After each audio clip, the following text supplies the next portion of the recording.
عزیزان موقع سوختگیری حتما باید موتور خاموش باشه. خاموش اگر نباشه موقعی که داری سوختگیری میکنی با ضربه میزنه کف باک. کف باک هر چی آشغال باشه بلندش میکنه و از شالوله میکشه میبره داخل. 100% خاموش کنید. اکثر ماشینای جدید خیلی براشون اتفاق افتاده.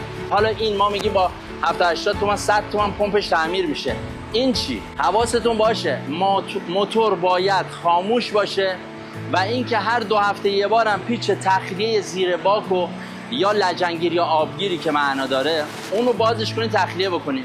فیلترهای آبگیرتون رو تخلیه کنین. فیلترهای آبگیر هر چند وقت یه بار بستگی به کیلومتر داره. اکثرا هر 2 تا روغن موتور آبگیرشون رو عوض میکنن. شما هم یادتون نره، این خیلی مهمه. این کلیپو مخصوص اومدم برای شما گرفتم که یادتون نره. اگر پول زیادی دارید جیب منم خیلی گشاده.